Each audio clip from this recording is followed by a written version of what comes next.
Merci, Nectar. J'aimerais commencer, parce que je vois plusieurs visages ici dans la salle, là, au nom du Centre d'expertise, de remercier les gestionnaires de fonds qui ont participé à cette étude-là, parce que les données qu'on collecte, ce pas des données qui sont publiquement disponibles ou même dans des bases de données payantes. C'est des données qu'on collecte auprès des gestionnaires de fonds et des institutionnels. C'est des données qui sont sensibles, qui sont privées. Donc, sans leur collaboration, là, cette étude-là n'aurait probablement jamais vu le jour. En tout cas, du moins, notre analyse n'aurait pas été sous cette forme-là. Donc, un grand merci. Sans plus tarder, je vais vous laisser, Gilles, vous introduire notre étude. Merci. Donc, comme Simon vient de le dire, ce qu'on va vous présenter, ce sont les résultats d'une étude sur la croissance de notre industrie et la diversification de ses sources de fonds sur les 20 dernières années. Alors, pour ceux qui ont quelques cheveux blancs, vous vous souvenez peut-être que notre industrie a démarré en fanfare dans les années 90 sous l'impulsion d'abord des pouvoirs publics, les Innovatech, la SGF, des fonds fiscalisés, le fonds de solidarité, fonds d'action, des jardins capital de risque, les banques, la Banque Royale, la Banque nationale, Desjardins, et aussi la Caisse de dépôt. Il y a eu beaucoup d'investissements qui ont été faits à ce moment-là, beaucoup d'entrepreneurs qui sont sortis et qui en ont bénéficié, et ça a financé une première génération d'entrepreneurs. Malgré tout, lorsque la bulle s'est écrasée après les années 2000, on s'est aperçu que les rendements de l'industrie étaient très mauvais. Et on s'est aperçu aussi qu'un des problèmes, c'est qu'on n'avait pas nécessairement démarré l'industrie avec le bon profil de gestionnaire. C'est-à-dire que les gestionnaires qui étaient à la tête de ces fonds étaient généralement des middle managers financiers, alors que, c'est ce que nous pouvions voir à la Caisse de dépôt, parce que là, nous, on investissait aux États-Unis, alors que le profil d'un bon gestionnaire de capital de risque, il est beaucoup plus entrepreneurial, avec des réseaux beaucoup plus profonds et une expertise beaucoup plus profonde. Et donc, face au malaise que ça a engendré, il y a eu un grand effort qui a été initié par les pouvoirs publics pour sortir ce que l'on a appelé le rapport Brunet, du nom de M. Brunet qui le présidait, mais en fait, c'est des gens de Secor et puis des gens du MEI qui ont fait le travail, et qui était pour analyser finalement ce qui avait pu ne pas aller correctement dans ce que l'on avait fait. Et les principales conclusions ont été que, en fait, ce qu'il fallait faire, c'était redémarrer l'industrie sur la base d'une industrie de capital de risque privé, de gestionnaires privés, qui ait les bons profils, qui adoptent les meilleures pratiques de l'industrie nord-américaine et qui progressivement diversifie ses sources de fonds. Parce que pour la redémarrer, ça a quand même été beaucoup de capital public ou parapublic. Ça a été un club deal qui a été fait par la Caisse, le Fonds de solidarité, le IQ, qui avait mis 700 millions la première fois en 2003, en 2004, puis qui ont renouvelé, ça a donné Terralis, ça a donné d'autres choses. Et donc là, ce que l'on a voulu faire 20 ans après, c'est de se dire où en est-on? Est-ce que oui ou non, on a réussi à redémarrer une industrie de capital de risque privé? Est-ce que oui ou non, cette industrie arrive à diversifier ses sources de fonds? Et est-ce que oui ou non, on peut avoir l'espoir qu'elle devienne progressivement auto-entretenue, self-sustainable? Et donc, voilà les résultats. Le premier résultat, c'est que oui, des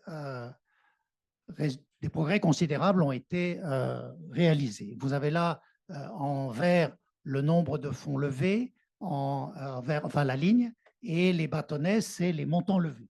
Vous voyez la forte croissance, c'est-à-dire que sur la première décennie, ce n'était pas facile. On levait 1 ou 2 fonds et une année sur 2.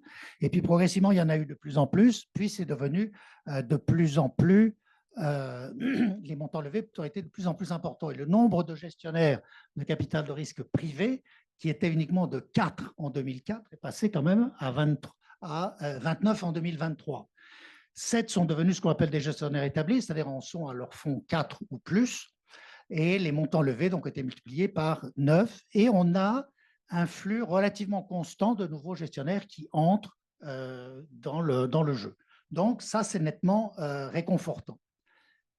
Voilà, par exemple, la progression des fonds. Vous avez en abscisse les années, en ordonnée, la taille des fonds, et les points, ce sont les fonds. Les points orange, ce sont des fonds levés par des gestionnaires établis. Vous voyez que ça apparaît à partir de 2015. Vous voyez aussi que jusqu'en 2014, on est sur des fonds qui sont majoritairement inférieurs à 100 millions et à 150 millions. Puis là, ces dernières années, on a vu des fonds de bien plus grande ampleur qui ont été levés, et notamment par des gestionnaires établis, puisque ça va jusqu'à des fonds de 600 millions.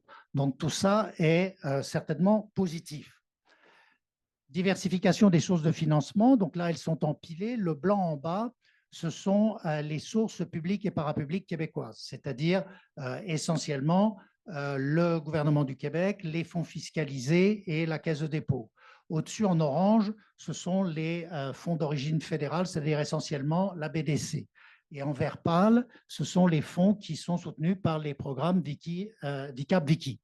Donc, vous voyez qu'on part d'une situation où il n'y a que 25% de financement privé, c'est-à-dire ce qui est en haut, à la fois québécois, canadiens et internationaux, et on a dépassé la barre des 50%. Donc là, oui, il y a une nette avancée. Cela dit, avec le retournement de conjoncture ces dernières années, ça a été plus difficile et on voit la part du public croître à nouveau.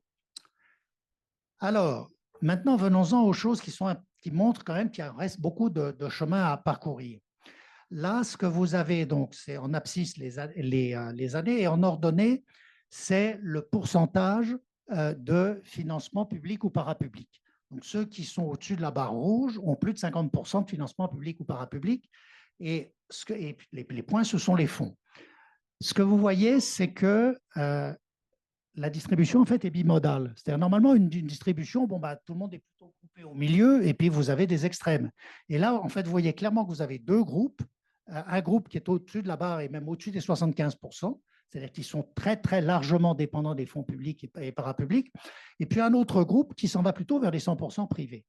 C'est-à-dire que ce n'est pas une continuité. Ce qu'il faut se demander, c'est pourquoi est-ce qu'on voit émerger comme ça des gestionnaires qui arrivent à se financer auprès du privé, et pourquoi est-ce qu'une part aussi importante reste encore aussi dépendante des fonds publics et parapublics? Est-ce qu'il y a un espoir que cette industrie continue à marcher vers une situation beaucoup plus auto-entretenue? Donc voilà, si vous voulez, donc, sur les résultats généraux. Je vais laisser Simon expliquer maintenant les résultats par secteur et par stade avant de conclure sur quelques résultats des entretiens quand on a présenté ces données à l'industrie. Merci, Gilles. Oui, en fait, là, au niveau de l'analyse détaillée, la première segmentation qu'on a faite, c'était par secteur. Donc, on a divisé tous les fonds en trois grands secteurs: technologie de l'information, sciences de la vie et technologie propre. Ce qu'on regarde quand on analyse là, ces graphiques-là, en fait, on regarde trois indicateurs. On regarde le nombre de gestionnaires établis, on regarde la distribution des fonds, donc le flux de fonds, puis la croissance, de voir si dans l'espace-temps, là, la taille des fonds augmente. Fait que ce qu'on peut voir, c'est au niveau des technologies de l'information. Au niveau de la distribution, c'est quand même un secteur qui, quand on compare aux autres secteurs, est plus mature. Donc, dès la première période, là, on voit des fonds apparaître, puis de façon continue là, jusqu'à la fin. Il y a 5 gestionnaires établis. Et puis aussi, au niveau de la croissance des fonds, on voit qu'il y a une gradation. Là, on voit j'allais dire le hockey stick, là, mais il y a une croissance, il y a un dynamisme qui se fait au niveau de la taille des fonds vers la période la plus récente. Donc, on parle de 65% des fonds, 68% des montants établis. Donc, c'est un secteur qui démontre une plus grande maturité quand on regarde rapidement avec les deux autres secteurs. Ceci dit, ce qui serait intéressant prochainement, là, ça serait de faire une comparaison avec d'autres juridictions là, pour voir la maturité, parce que comparer avec les sciences de la vie ou technologies propres, c'est peut-être pas non plus, c'est peut-être pas un bon benchmark. Quand on regarde au niveau des sciences de la vie, c'est un secteur qui a quand même un historique au Québec. Mais on voit au niveau du dynamisme, c'est plus fragile. On voit que le dynamisme au niveau de la taille des fonds est moins prononcé que ce qu'on voit en TI. On a un gestionnaire de fonds. 19% des fonds, c'est 17% des montants levés. On s'attendrait peut-être à quelque chose au-dessus de 20%, là, rule of thumb, habituellement au niveau des sciences de la vie. Donc oui, c'est un secteur qui est plus petit que les technologies de l'information, mais on remarque qu'au niveau du dynamisme, il y a une plus grande fragilité. Au niveau des technologies propres, c'est un secteur qui a une certaine historique aussi, mais on remarque un dynamisme. On considère encore comme un secteur émergent parce que ce qu'on voit, c'est qu'à partir de 2016, là, on voit qu'il y a une certaine émergence de fonds qui arrivent et de nouveaux gestionnaires. Donc, c'est dur de parler de tendance, mais on voit quand même 2 gestionnaires établis, c'est 16% des fonds. Donc, des signaux qui sont somme toute là, très positifs. Puis aussi, l'autre chose qu'on ne voit pas dans le graphique, mais qui est intéressant, c'est qu'au niveau des technologies propres, malgré que c'est un secteur émergent, toute la chaîne de financement est couverte par des gestionnaires de fonds. Donc, du seed au later stage, il y a des gestionnaires de fonds.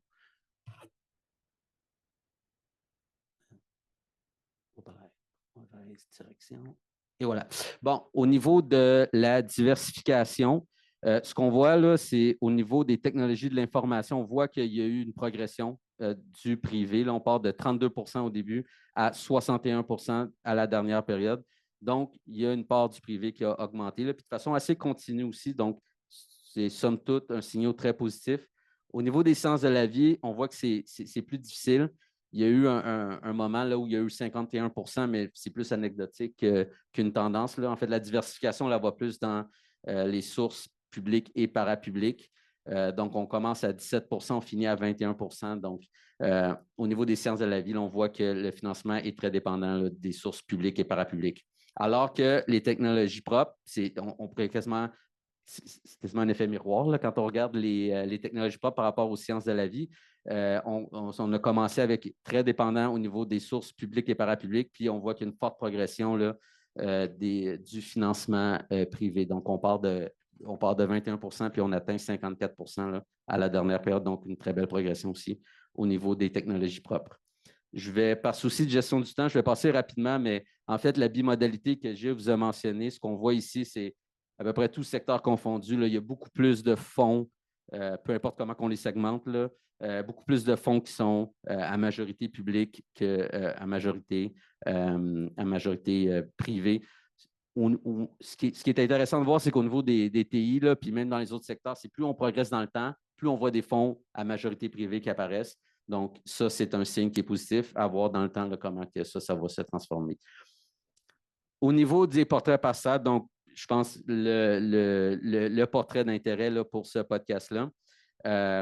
Au niveau de l'amorçage, ce qu'on voit, c'est il y a une très grande dynamique récente. Juste pour vous donner une idée, là, de 2022, pour la période 2022-2023, c'est 38% des fonds CID qui sont apparus sur l'entièreté de l'analyse. Donc, depuis 2004, 38% sont apparus dans les 2 dernières années là, de l'étude. C'est 12 fonds. Donc, beaucoup de fonds là, qui sont apparus récemment. On voit qu'il y a 3 gestionnaires établis, c'est 42% des fonds, 17% des montants levés. Une certaine progression aussi au niveau là, des tailles. Donc, c'est ça, un dynamisme, je vous dirais récemment, là, une très grande fréquence. Au niveau du démarrage, beaucoup plus d'historique, beaucoup plus mature. Ce qu'on voit, par exemple, c'est saccadé, là.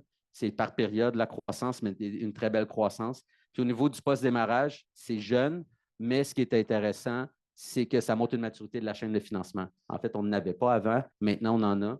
Oui, c'est jeune, mais ça montre une maturité. Paradoxalement, là, ça montre une maturité de notre chaîne de financement.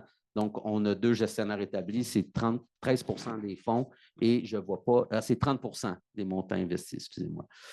Donc, ça a été la grande surprise de l'analyse, roulement de tambour. Au niveau du seed, ça nous a surpris, mais on a contre-validé les chiffres plusieurs fois et il y a une croissance de la proportion du privé là, de façon assez constante là, depuis 2004. On part de 21% à 63%.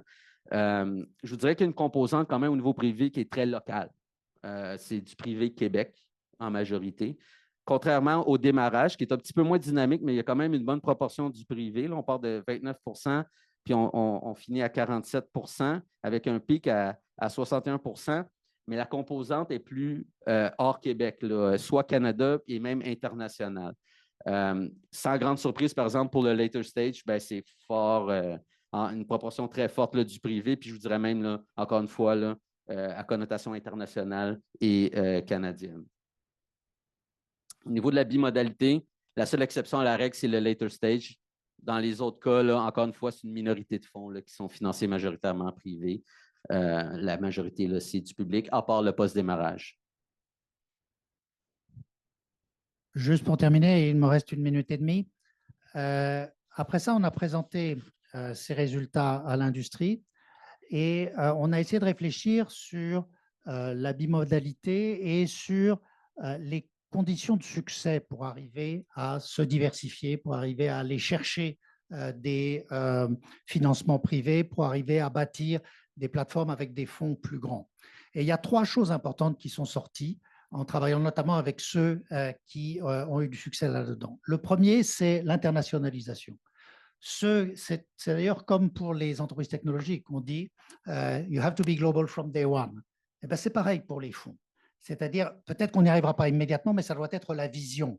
La vision, c'est d'aller chercher de l'argent à l'extérieur, c'est d'aller chercher du deal flow à l'extérieur, c'est d'aller chercher des co-investisseurs à l'extérieur, et tout ça se renforce mutuellement. Et ça, c'est un élément extrêmement important.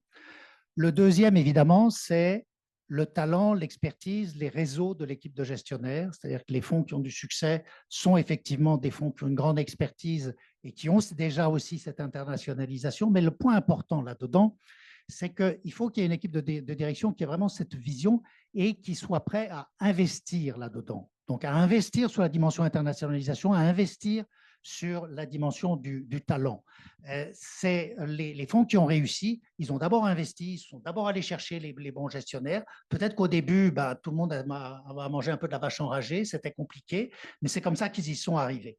Et ça, c'est l'élément important. Et le troisième point important, c'est que c'est la dimension entrepreneuriale. De la même façon que les fonds qui investissent dans des entreprises, ils regardent d'abord l'entrepreneur, eh bien, les fonds qui réussissent, les gestionnaires sont d'abord des entrepreneurs, au niveau de l'ensemble de l'équipe et au niveau des individus, prêts à prendre des risques pour se lancer là-dedans, prêts éventuellement à aller chercher des modes de rémunération qui soient plus risqués et prêts à ramener aussi un savoir-faire entrepreneurial. Dernier point, c'est toi qui l'as, c'est moi. Il y a 2 choses qui sont sorties aussi de cette discussion qui sont intéressantes. C'est il faut travailler sur le renforcement de l'écosystème en sciences de la vie et pour qu'il retrouve le même dynamisme. Et deuxième point, c'est que, et c'est venu de fonds plus établis, il serait important d'encadrer et de mentorer les nouveaux gestionnaires, notamment en amorçage. Et on a cité plusieurs exemples. Bon, évidemment, le plus connu, c'est ce que fait Innovia pour renforcer l'écosystème de ce point de vue-là. Cycle en fait pas mal aussi, mais pour d'autres fonds, ils sont passés par Venture Lab, ils sont passés. Cette dimension de mentorat et de formation est tout à fait essentielle. Je suis désolé, j'ai dû dépasser de 20 secondes. Je vous remercie. Merci beaucoup. Restez assis, restez assis. Super intéressant, très pertinent. Je mets mon chapeau amiral. Je trouve ça super pertinent pour nous.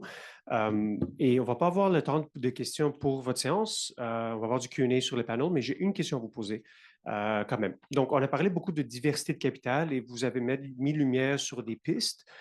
J'aimerais peut-être vous entendre sur comment est-ce qu'on pourrait attirer plus de capital privé.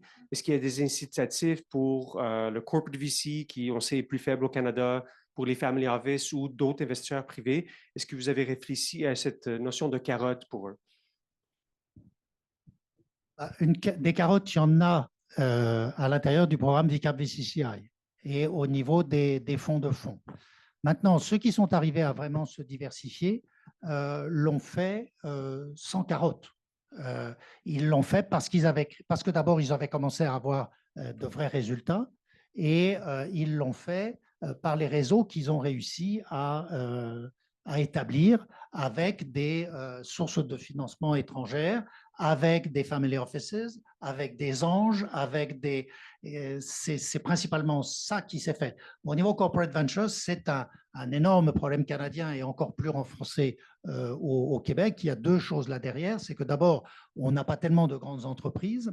Et ensuite, on sait que les grandes entreprises canadiennes sont particulièrement conservatrices et peu innovatrices. Et donc, de mettre en place des mécanismes de financement pour financer l'innovation, pour en bénéficier elles-mêmes, ça se fait peu, mais ça commence à se faire. Il y a quand même une pression un peu globale qui se fait. Je pense qu'il faut effectivement accompagner ça.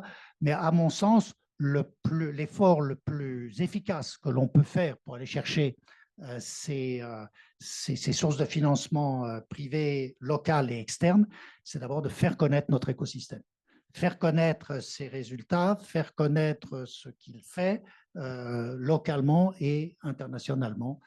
Les fonds, il n'y a pas de mystère, là, les grandes plateformes établis qui arrivent à lever des fonds à l'international, c'est Innovia, c'est White Star, ils ont une visibilité et c'est ça qu'il faut cultiver au niveau de l'ensemble de l'écosystème.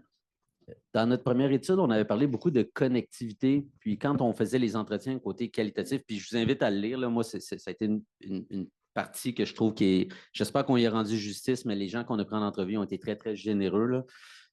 Mais je pense que toutes les personnes qu'on a interviewées puis qui avaient des fonds, disons, diversifiés, là, qui allaient chercher, il y avait toujours une stratégie, soit Venture Partners, soit qu'il allait à des VC Labs ou peu importe. Là, il y avait déjà une pensée, puis ils pitchaient à l'international, même si c'était leur fonds 1, ils allaient tout de suite aller chercher là, au niveau privé. Puis ça, je pense que c'est extrêmement important. Il y a beaucoup de gens, après, quand l'étude est sortie, qui sont venus me voir, mettons après des présentations comme ça, là, de dire, tu sais, moi j'étais, là c'est anecdotique, là, mais il y a demeure pour moi qu'il y en a. C'était beaucoup de témoignages qui disaient, moi j'étais la semaine dernière à Paris. Il y avait 100 milliards, puis j'étais le seul Québécois. T'sais. Un autre à Californie, il y avait 40 milliards, j'étais le seul Québécois. T'sais. Je pense qu'il faut vraiment aller à l'extérieur, pas hésiter, pitcher, parce que c'est un peu comme les startups. Là, il faut que tu pitches, il faut que. Puis tu vas avoir des noms, mais je pense que c'est une game de volume. Surtout quand tu es un first time fun. Là.